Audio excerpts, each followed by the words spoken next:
ஹலோங்க. இப்போ வந்து பார்த்திங்கன்னா நேந்திரம் மால்ட்டு பண்ணுறதுக்காக நம்ம சீட்ஸு, நட்ஸு, தென் தாமரை விதை இதெல்லாமே வந்து நம்ம வறுத்து எடுத்துக்கிறோங்க. அடுத்தது பார்த்திங்கன்னா கொஞ்சம் கொஞ்சமாக நம்ம வந்து நேந்திரம் காயை வந்து நம்ம வந்து வறுக்கிறோங்க. அதாவது காயை வந்து கட் பண்ணி நல்லா ட்ரை பண்ணியிருந்தாலும் ஒரு வாட்டி நம்ம லைட்டாக வறுத்துட்டு நம்ம அரைக்கும் பொழுது மாய்ஸ்சர் கண்டென்ட்டும் இருக்காது, நல்லா வாசமாகவும் இருக்கும். ஸோ அதனால் லைட்டாக நம்ம ரோஸ்ட் பண்ணிவிட்டு அது கூட வந்து சில நட்ஸு இந்த மாதிரி கொஞ்சம் இதெல்லாமே நம்ம போட்டு நம்ம கிரைண்ட் பண்ணுவோங்க.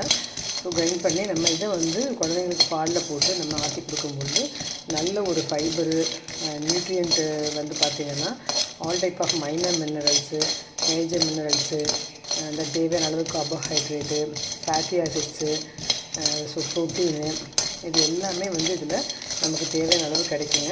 ஸோ அதனால தான் நம்ம வந்து இப்படி லைட்டாக ரோஸ்ட் பண்ணுறோங்க. ரோஸ்ட் பண்ணிவிட்டு நம்ம பண்ணும்போது நம்ம மாவு வந்து கெடாமல் இருக்கும், ப்ளஸ் நல்ல ஒரு ஃப்ளேவராகவும் இருக்கும். ஸோ அதுக்காக தான் ஃப்ரெண்ட்ஸ். ஸோ உங்களுக்கு வேணும்னா நீங்கள் ஆர்டர் பண்ணிக்கலாங்க. தேங்க்யூ.